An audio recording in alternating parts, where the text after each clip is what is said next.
Dr. Paul Kengor, PhD, is a professor of political science at Grove City College in Grove City, Pennsylvania, and a New York Times best-selling author of over a dozen books.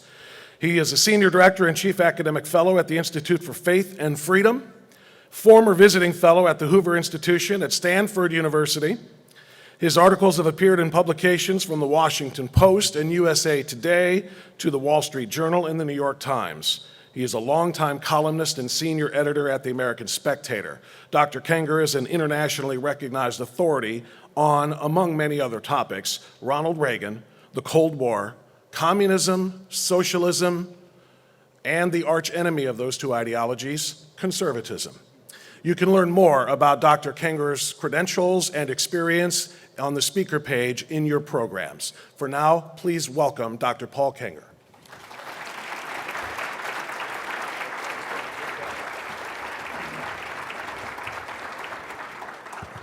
Okay, thank you very much, Bob. Appreciate that. And so I have a PowerPoint presentation, and I've got, I guess, about 50 minutes, Marty, right, till about 10:10.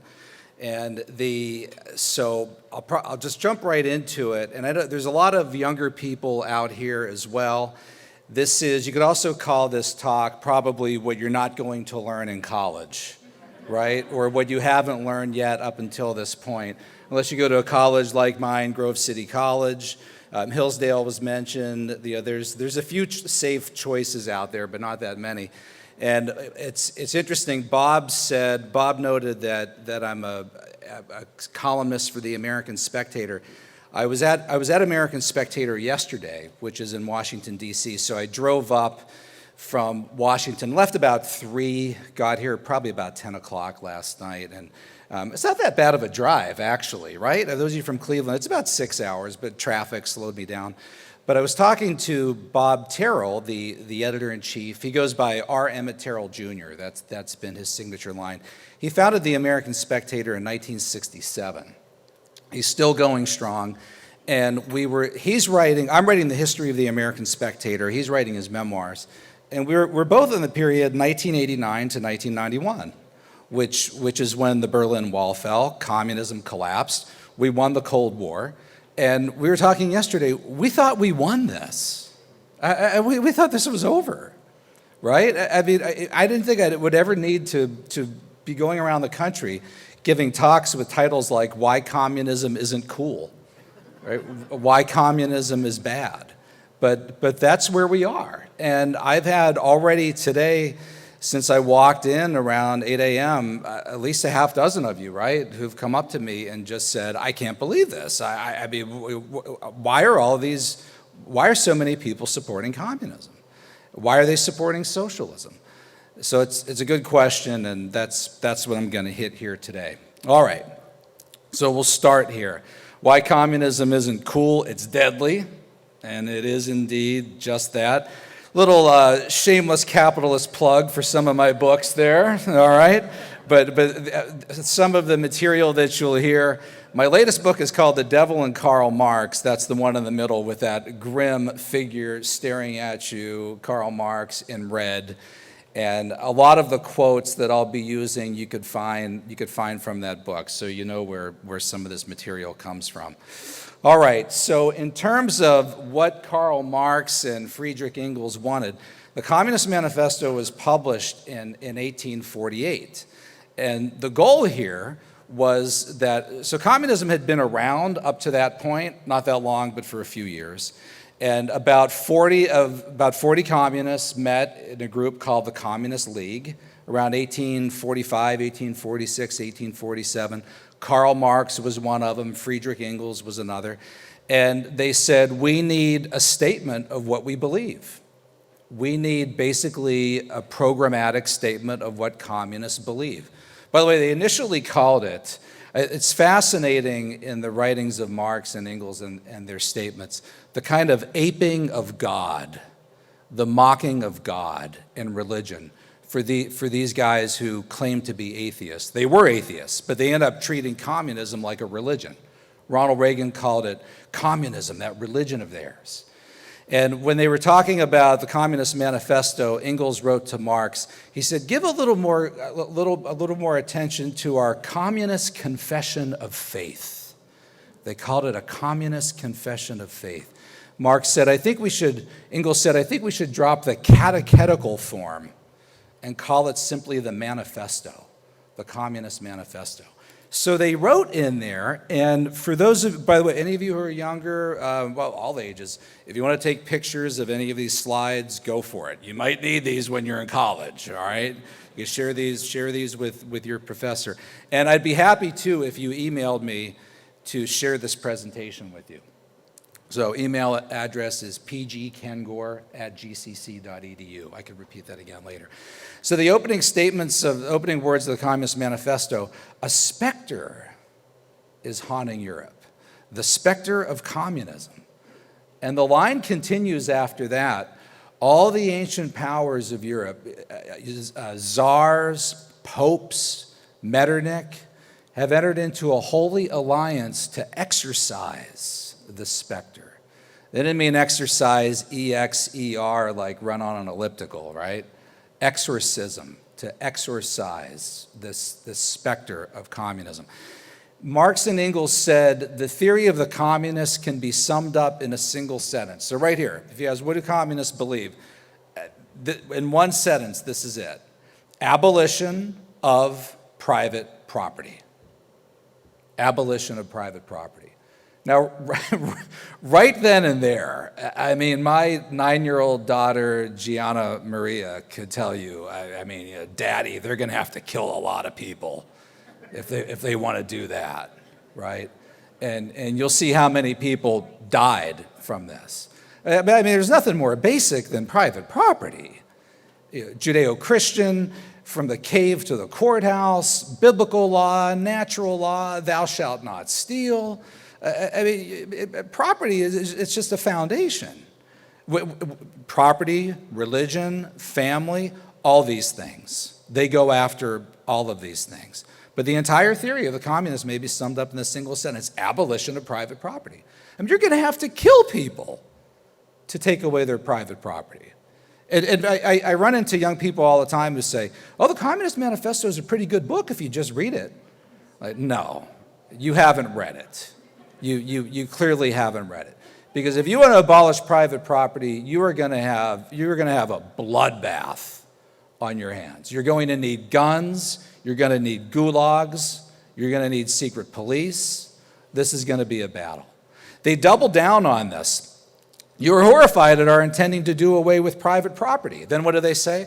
Well, we don't really mean that, right? Precisely so.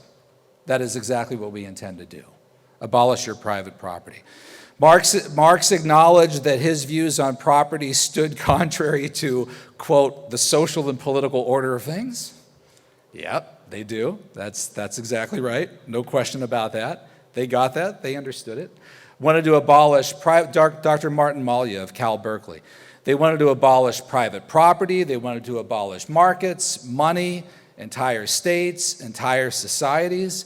This is an absolutely revolutionary transformation of human nature. This idea, Michael Knowles wrote in the foreword to my book, The Devil and Karl Marx, he said, critics all the time, conservatives and others say, well, Marxism doesn't work because it distorts markets. It's like, no, it distorts markets, but it doesn't work because it's contrary to human nature.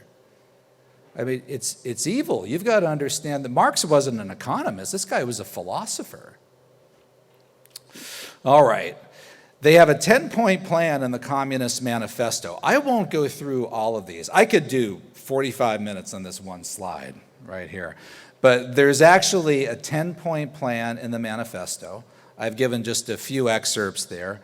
Point 1, abolition of property on land. Point 2, a heavy progressive or graduated income tax, which we got in America in what year? Anybody know? 1913. Very good. Very good. It's going to be a quiz at the end of this, by the way. All right. 1913. Point 3, abolition of all right of inheritance. Oh, that's easy enough, right?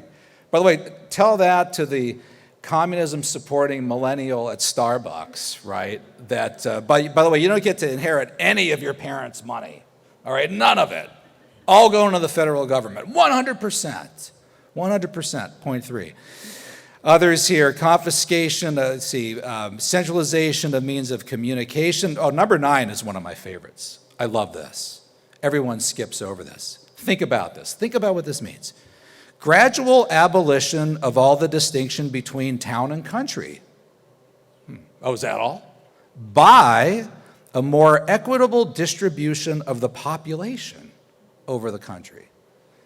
They didn't want to just redistribute your property and your money. They wanted to redistribute you, right? There's not enough of an equitable distribution here, comrade, of people in town and country. We need to more equitably distribute you. If you've ever seen the beginning of the movie about Cambodia, the killing fields, when they're all being emptied out from the capital out into the countryside, they're doing Marx. They're more equitably distributing the population. And then 10, did you know that this was in the Communist Manifesto? Very few people do. Free education for all children in public schools. One of the first things that the Bolsheviks did in Russia, and that every communist state did, banned private schooling, banned religious schooling, banned home education. They wanted everybody in their regime, government-controlled schools where they could teach them this stuff and ban religion and everything else. Marx and Engels said, well, of course, in the beginning, this can only be affected by means of despotic inroads. In other words, tyranny, despotism. So if you're reading this, you're thinking, don't they realize you're going to need tyrants to implement this? Actually, yes, they did. Of course, right? They weren't that dense. They got it. They understood. War on home education. They write in the Communist Manifesto, Marx and Engels, do you charge us with wanting to stop the exploitation of children by their parents? Well, they say, well, we don't want to do that. No, that's a sacred bond. To this crime we plead guilty. Guilty. Yes, indeed. But you will say we destroy the most hallowed of relations when we replace home education by social. But that's what they did. They railed against the disgusting bourgeois claptrap about the hallowed correlation of parent and child. They wanted to separate parents and children. They forced moms, women, out into the factories and the fields. As Engels wrote in a book that was published a year after Marx died, 1884, The Origins of the Family, which Marx helped him write before he died, they wanted housekeeping to become a public industry, full-time nursemaids at home, right? I mean, they went after the family. On race, this is, I don't think I even want to read this stuff here publicly. It's very offensive, and very few people know this. Marx and Engels were racists, and they used the N-word. They had, think about this, because they were atheists, they were evolutionists, and they had a very offensive view of where people and ethnic groups fell on the evolutionary scale, with some races higher and superior to others. Now, you could look at some of those there. You could even take pictures of those if you'd like. I could give you references, and frankly, if you just Google my name, Marx on race, evolution, any number of articles will pop up that have these quotes. I have them all in the Devil and Karl Marx book. And I point this out too because we're in a cancel culture, which, by the way, I don't support canceling anybody, but it is amazing what you can get canceled for if they don't like you, right? You'll find one historical figure who will have made one comment about something that's definitely not very kind or very sensitive, and if that person is a Republican or somebody on the right that progressives don't like, they're toast, right? Dr. Seuss, Pepe Le Pew, right? I mean, but Marx and Engels get away with murder on this stuff. I mean, the things that they said, horrible. His son-in-law from Cuba, named Paul Lafargue, he called him the gorilla. The gorilla. And I say there why in the slide. And poor Paul had such low self-esteem that Paul, along with Marx's daughter, committed suicide in a suicide pact. I think I mentioned this later in the slides, but Marx and Engels, name for me another historical figure where this applies. Marx had two daughters that committed suicide, both of them in suicide pacts with their husbands. That's pretty amazing, pretty amazing. That's another statement, Engels on Marx's son-in-law. Horrible stuff, horrible stuff. Marx gets away with this. Engels gets away with it. Margaret Sanger, the founder of Planned Parenthood, gets away with it, right? They get away with it because people on their side like them, like their ideology. All right. Marx was very anti-Semitic. This too. I mean, find any historical figure, find statements like this from Donald Trump. The man is toast, right? Ironically, too, Marx was an ethnic Jew. What is the worldly cult of the Jew? Haggling. What is the worldly god of the Jew? Money. Right? The Israelite faith is repulsive to me, said Marx. Totally gets away with it. And I could give you statements like from Marx and Engels on women as well. They get away with it. They hated religion. Marx, Lenin who would implement Marxism in Bolshevik Russia starting in 1917. It's often known as Marxism-Leninism. What's the famous quote, you guys? There it is at the top from Marx, right? Religion is the opium of the masses. The full quote there is even more damaging. A lot of people don't know the full context. Religion is the sigh of the oppressed creature, the heart of a heartless world, the soul of soulless conditions. It is the opium of the people. He says in that same essay, the criticism of religion is the beginning of all criticism. Think about that, right? That's actually a pretty good insight by Marx, right? I can't disagree with that. You really want to criticize everything, go after religion. Dostoevsky, the famous Russian writer, wrote The Possessed, among other books, said, if God does not exist, everything is permissible. And these guys said, good point. Let's abolish God. That will make what we want to do permissible. The criticism of religion is the beginning of all criticism. Marx said, communism begins where atheism begins. The next time you run into Reverend Social Justice, all right, telling you about why Christians should like communism or should be socialist, right? Marx, Engels, Lenin would laugh him out of the room. So what are you talking about? Communism begins where atheism begins. It doesn't fit at all. It can't be. Nikolai Bukharin, one of the founding editors of Pravda, said we must take on religion at the tip of the spear. Communism and religion are incompatible. Lenin, how's this for a quote? All worship of a divinity is a necrophilia. Y'all know what that is? Yeah. Don't look it up, all right? There is nothing more abominable than religion. That's quite a statement. Thank God, literally, we don't have statements like that from George Washington and Abraham Lincoln, right? George Washington at Valley Forge, right? There is nothing more abominable than religion. So all of this, Marx, criticism and abolition, these are some of my favorites too. Marx in the Manifesto said that communism represents the most radical rupture in traditional relations.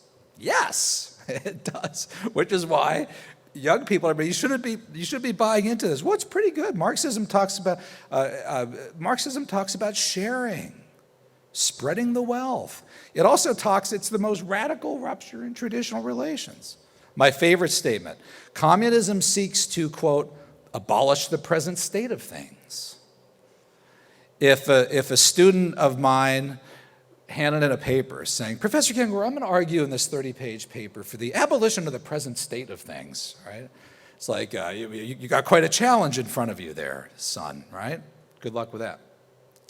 The communists openly declare, said Marx and Engels, that their ends can be attained only by the forcible overthrow of all existing social conditions. The forcible overthrow of all existing social conditions. I mean, these weren't tinkerers. Well, we could have fixed the things in society that aren't just. No, we want the forcible overthrow of all existing social conditions. I think of the founder of BLM, Patrisse Cullors, who calls herself a Marxist, right? Among other things, if she only knew that Marx was a racist, maybe she could call herself a communist if she wants, but she shouldn't be calling herself a Marxist. But I mean, forcible overthrow of all existing social conditions? Marx, in a letter to Arnold Rouge, called for the ruthless criticism of all that exists. And my favorite, Marx had a favorite quote. Now this is interesting, right? Father, I enjoyed your prayer and your be not afraid. It's kind of that part of your message. If people would ask me, Paul Kengor, do you have a favorite quote? I'd say, yeah, maybe John Paul II exhorting people, be not afraid. Maybe a scripture verse, right? Ronald Reagan said, oh yeah, this is my Old Testament verse, here's my New Testament verse. And I used to have a plaque on my desk that said, there's no credit to how much a man can achieve if he doesn't mind who gets the credit, right? Nice statements. They asked Marx, he said, yes, a line from Goethe's Faust.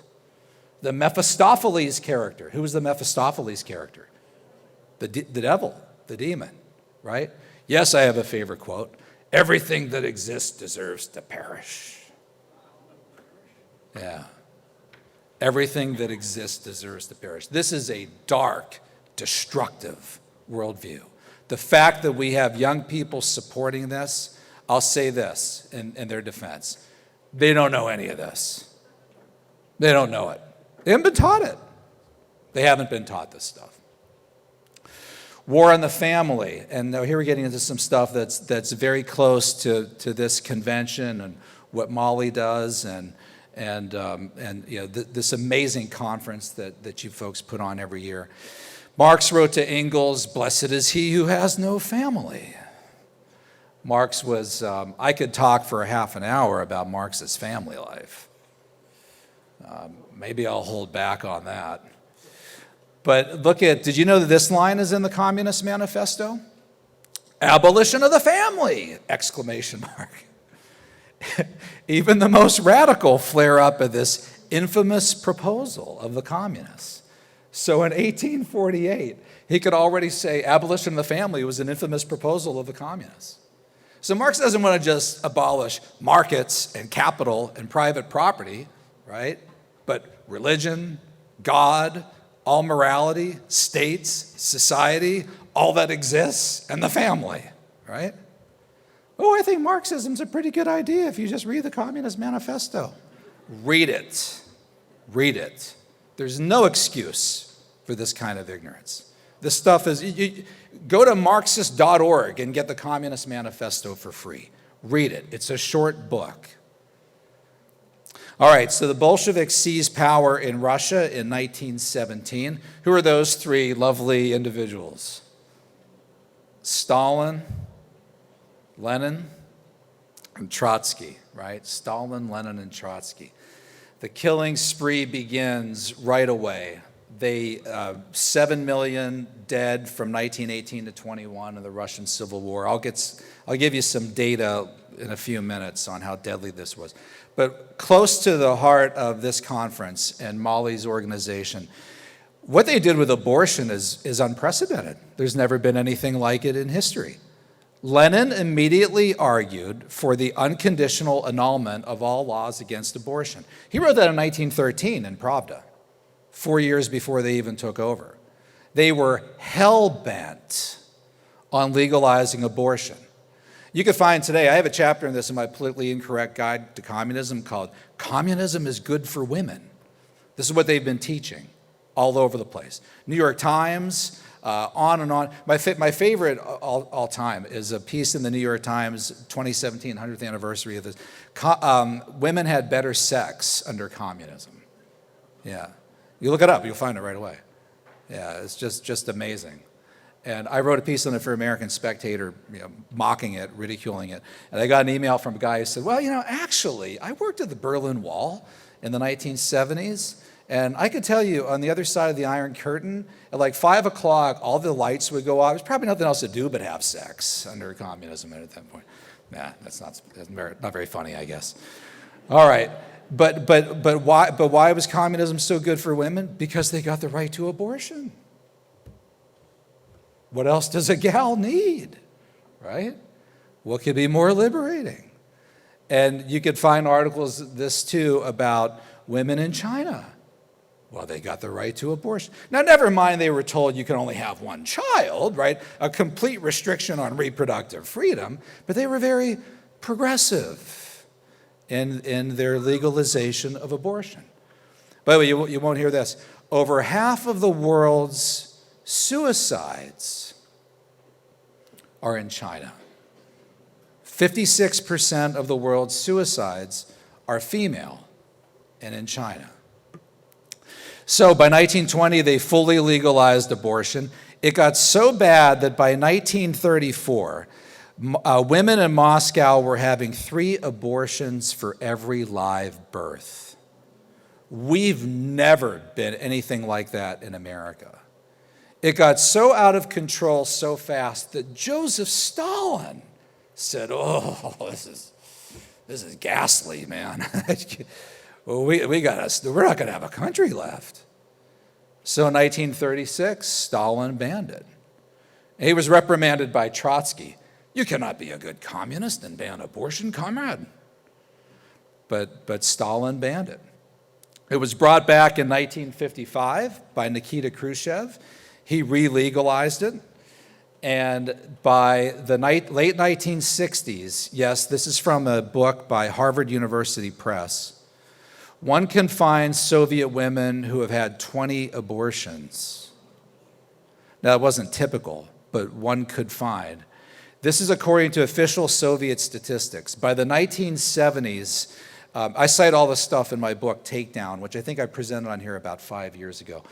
By the 1970s, the Soviet Union averaged 7 to 8 million abortions per year.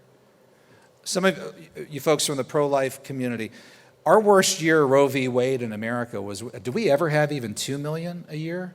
Close, right? 1 to 2 million a year. By the way, praise God, a baby cries, how perfect that is. Amen. We're now down to, I think, under 1 million abortions a year in the United States. So they had comparable population to us. Populations, USSR and the United States were pretty close. 7 to 8 million a year. By the year 2050, according to the UN, Russia's population would drop from 140 million to 104 million. So Vladimir Putin put the first restrictions on abortion in Russia since like 1955. Terrible, terrible. Margaret Sanger took a trip to the Soviet Union in 1934, that summer. She made pilgrimage with her boyfriend, H.G. Wells, and she was married. By the way, sad story is Margaret Sanger's suffering husband and children that she would leave behind on these jaunts. But she came back, and in her birth control review, she wrote an article. She went there to kind of soak in the accomplishments of the progressive motherland on the issue of birth control.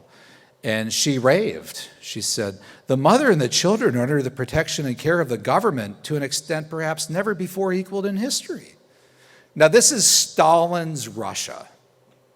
And this is what Margaret Sanger, the founder of Planned Parenthood, wrote in 1935. We could well take example from Russia, where there are no legal restrictions, no religious condemnation, and where birth control instruction is part of the regular welfare service of the government. Well, that's where we are today. It took America about 80 years, right? 1934, 35, up 2014, 2015. Still suing the Little Sisters of the Poor, right? Who's part of the National Organization for Women's Dirty 100 list, and some of these other resistors. But, birth control instruction is now part of the regular welfare service of the government. Your tax dollars pay for it. Now, Sanger, to her credit, was actually horrified by the number of abortions taking place. She said, in Moscow alone, there's like 100,000. She's shocked, right? The founder of Planned Parenthood. But then she said this, but of all the Soviet officials with whom I discussed this matter, stated that as soon as the economic and social plans of Soviet Russia are realized, neither abortions or contraception will be necessary. A functioning communistic society will assure the happiness of every child. Right? Amazing. Amazing. All right, communism goes global. I'm going to skip through some of these. I'm watching the clock. I got about 20 minutes left. But this was an ideology. Marx and Engels said at the close of the Communist Manifesto, right? Workers of the world unite. You have nothing to lose but your chains. They said this needs to go global. This needs to be a global system. The whole world needs to be communist. Not just one country. Lenin said, we never did this. We weren't just counting on a socialist revolution in one country, right? It needs to be done in all the leading countries of the world. So they set up something called the Soviet Comintern, which Trotsky called the General Staff of the World Revolution. There would be this communist international group in Moscow, and it would organize the global communist conspiracy. Every country would have a communist party, and each communist party would have a representative in the Comintern and vice versa. They would communicate to one another, and that's how they would run this. They would do it. In the United States, we got ours in September 1919 in Chicago. Started in Chicago. 1219 Blue Island Avenue in Chicago. I've got the original document. They're reporting to the Soviet Union, right? Comrades, we have created, long live the glorious Soviet Republic. Signed by Charles Ruthenberg, who today is buried in the wall of the Kremlin. Where? The wall of the Kremlin. Yeah. Classical Marxism versus cultural Marxism. I better skip it. Sorry. They eventually come to America. All right, they come to the United States. So they create Communist Party USA. You want to follow this stuff? cpusa.org. It still exists. I check the website about once a week. Their publication was the Daily Worker. Today it's called People's World. You can find that online. You can read it. So the 1930s, if you joined Communist Party USA, you swore a loyalty oath. And this was the loyalty oath. I pledge myself to rally the masses to defend the Soviet Union. Not America, right? Stalin's Soviet Union. The land of victorious socialism, I pledge myself to remain at all times a vigilant and firm defender of the Leninist line of the party, the only line that ensures the triumph of Soviet power in the United States. They wanted what they called a Soviet American Republic. That was one of the founders of Communist Party USA, William Z. Foster, who was a founding board member of the ACLU. Created by Roger Baldwin, who in 1929 wrote a book called Liberty Under the U.S. Constitution, right? Liberty Under the Soviets. Langston Hughes, famous poet. Put one more S in the USA, make it Soviet. When we are finished, it will be the USSA. There's the Hollywood 10. Hey, you might want to take a picture of that. You guys in school, your teacher, your professor. I'll tell you, Joe McCarthy and those people were so vicious. These were just liberals, progressives, the Hollywood 10, and they were persecuted for their beliefs. First of all, it wasn't Joe McCarthy. It was the Democratic-run House Committee on Un-American Activities. It was founded by Democrats throughout almost the entirety of its history. It was a Democratic-run committee. And every single member of the Hollywood 10 was a member of Communist Party USA, which means that they swore that loyalty oath to work to ensure the triumph of Soviet power in the United States. There's their CPUSA numbers, all 10 of them. We had those as early as 1947.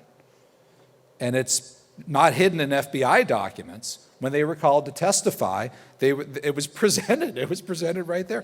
Dalton Trumbo, John Howard Lawson, when they presented Lawson's Communist Party USA number and all these checks to the Communist Party and everything, you know what he did? Why, you fascists, right? Nazis! Probably would have called him homophobe if that was a word back then, right? Just started screaming out, "This is like Hitler!" Right? That's how he reacted when they said, "Well, by the way, you say you're not a communist, but here's your CPUSA number, here's these checks you wrote to the..." Yeah, that's how he responded. All right, that's Frank Marshall Davis, President Obama's mentor in the 1970s. I wrote a whole book on him called The Communist.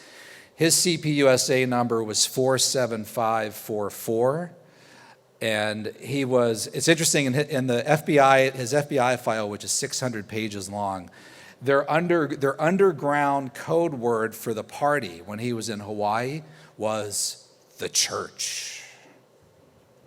They called it the church. And there's his FBI file. You could see the number there, 47544. Describes where he's from. The document on the right is the FBI security index. He was placed on the security index. He was considered so loyal to the Soviet Union that if a war broke out between the United States and the USSR, he was on a list of people who could be immediately arrested as somebody who wasn't considered loyal to America. And he's just one of 50,000 to 100,000 Communist Party USA members. The Rosenbergs, the guy on the right, Lee Harvey Oswald, who was the assassin of JFK. He's holding in one hand the rifle that he shot JFK with, and he's holding in the other hand a copy of The Militant, which is published by the Trotskyist Socialist Workers' Party. Bernie Sanders was a formal presidential elector to the Socialist Workers' Party in 1980 and 1984. To this day, they still publish The Militant. By the way, if he's holding a copy of National Review there, William F. Buckley Jr.'s publication, it would cease to exist. That'd be the end of it. Done forever, right? Holding a copy of Christianity Today or National Catholic Register, done forever. That's it, right? But they get away with this stuff. Angela Davis is America's most famous female Marxist. There she is speaking at the Women's March in Washington, January 2017. She was one of the co-chairs of the Women's March. She writes the foreword to Patrisse Cullors' memoir, the BLM founder. There she is talking to Castro, talking to Erich Honecker, who built the Berlin Wall in Berlin. She received the Lenin Prize in the Soviet Union. She ran for Vice President of the United States on the Communist Party USA presidential ticket in 1976 and 1980. And today she talks not just about communism, but mainly LGBTQ issues. That's where the fight is now. There's some other famous 60s Marxists, Bill Ayers, Bernardine Dorn, Mark Rudd. I got to speed up. All right. How many people did these guys kill? That's the Black Book of Communism, put out by Harvard University Press, 1999. It estimates that communism was responsible for the deaths of at least 100 million people in the 20th century alone. There's a breakdown. Who's that laying there? Vladimir Lenin. That's him today, lying in state in Red Square, right? jaundiced, needs to have his skin waxed periodically. So the USSR, at least 20 million deaths. I think the number is closer to 60 to 70 million. The Black Book of Communism credits China with the most deaths, 65 million. The number's probably more like 70 million plus. So really the total number is probably more like 140 million altogether. Give you a sense of comparison. World War I, about 10 million dead. World War II, about 50 million dead. You got to take the two world wars combined and double them to get close to the number of people the communist governments killed. All right. Any good news, right? Dr. Kengor, Dr. Death, right? Yes, we win, they lose, to quote Ronald Reagan. We won the Cold War with people like this. Reagan, John Paul II, Margaret Thatcher, Lech Walesa of the Solidarity Movement is still alive. Václav Havel, Mikhail Gorbachev is still alive. He just turned 90. Boris Yeltsin. Or wait a second, did we? Did we win? That's a West Point cadet at his graduation ceremony with Che Guevara underneath his uniform. Millennials prefer socialism to capitalism by about 46 to 42%. 25% have a positive view of Vladimir Lenin. 1 in 3 millennials and 1 in 4 Americans generally, ladies and gentlemen, think that George W. Bush killed more people than Joseph Stalin. Where would they get that idea? All right? But if you're in your university and all you hear for 4 years is Bush bad, Bush bad, Bush bad, and you've learned nothing about the Cold War and nothing about communism. In fact, the only thing you learn about communism is about sharing and helping people out. It's about brotherly love. You probably think to yourself, oh yeah, Bush must have killed more people than Stalin. Off there by about 60 million, right? Okay, November 29th survey, Victims of Communism Memorial Foundation shows that 36% of millennials approve of communism, and 22% believe that society would be better off if all property was abolished, right?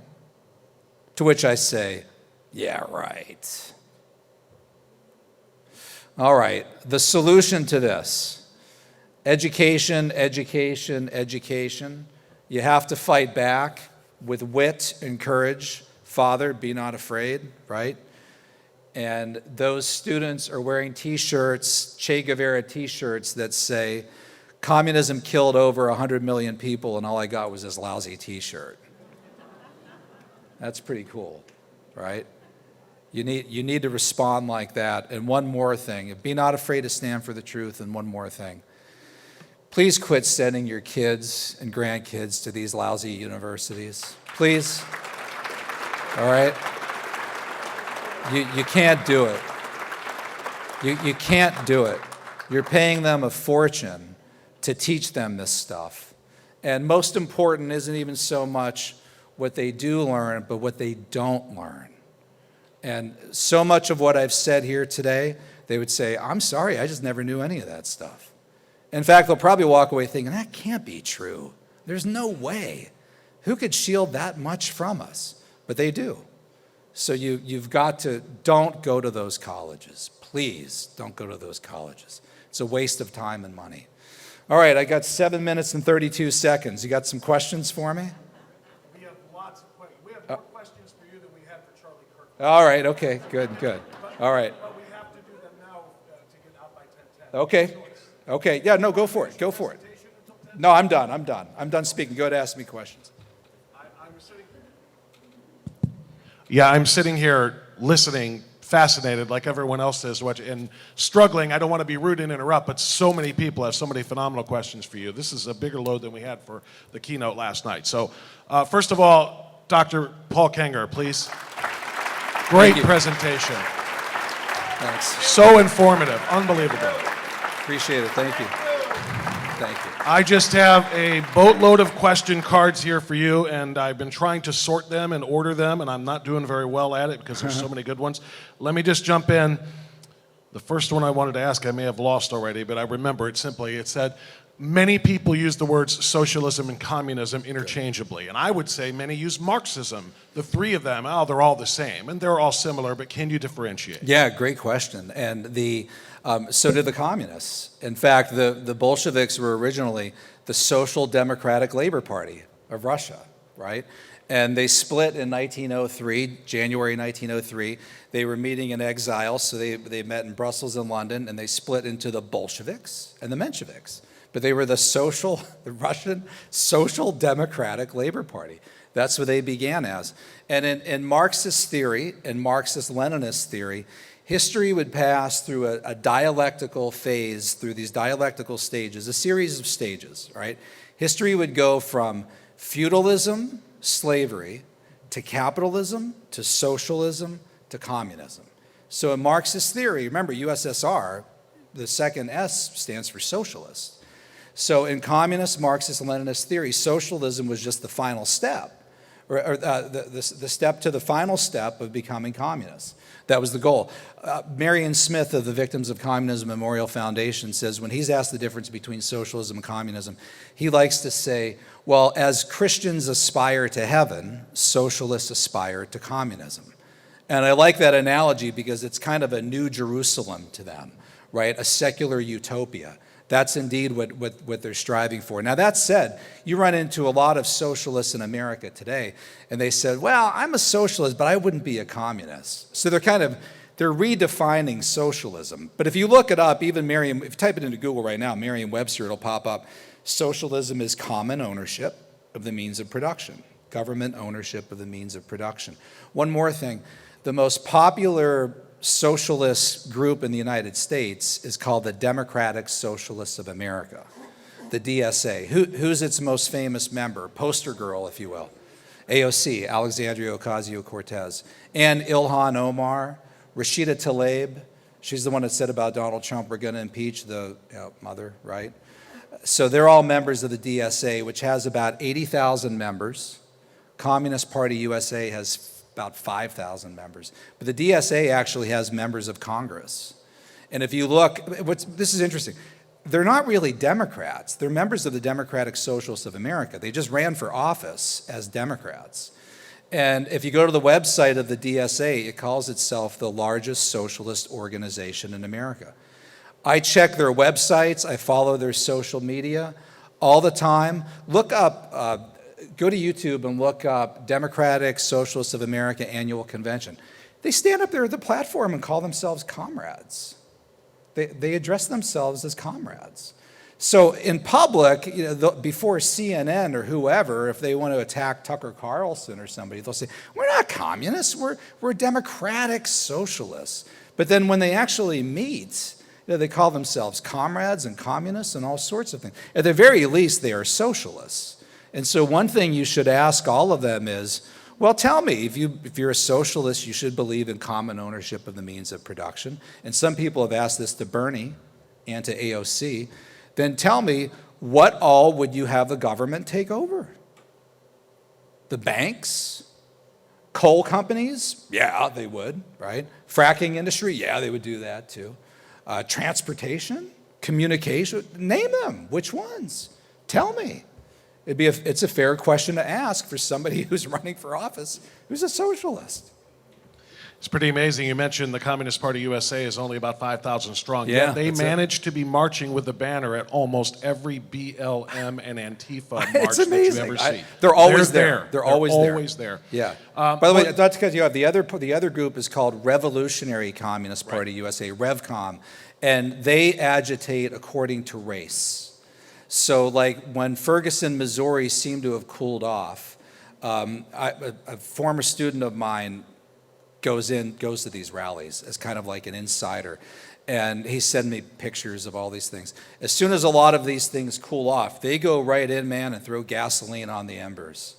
And so it's in their interest to stoke to get the fire going, right? To take down, to tear down, to get people in the streets. I mean, that's how you tear down. Coming soon to Minneapolis, part 2. Yeah, oh yeah, absolutely. Dr. Kengor, was Saul Alinsky influenced by Marx and Engels? Yeah, it's a good question. I don't think, so Alinsky was at least a socialist, and he said, I could never be a communist because I could never join a party or an organization that told me what to do.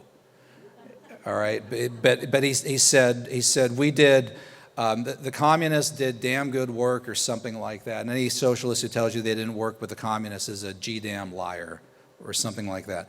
But and of course Alinsky, his statement dedicating, in the acknowledgments section of his book, I go through this in The Devil and Karl Marx, what exactly he acknowledged, what exactly he didn't. But he has that statement in there in the front where Alinsky wrote, lest we forget, let's begin with at least an over-the-shoulder acknowledgement to that first of all rebels who won for himself his own establishment, Lucifer.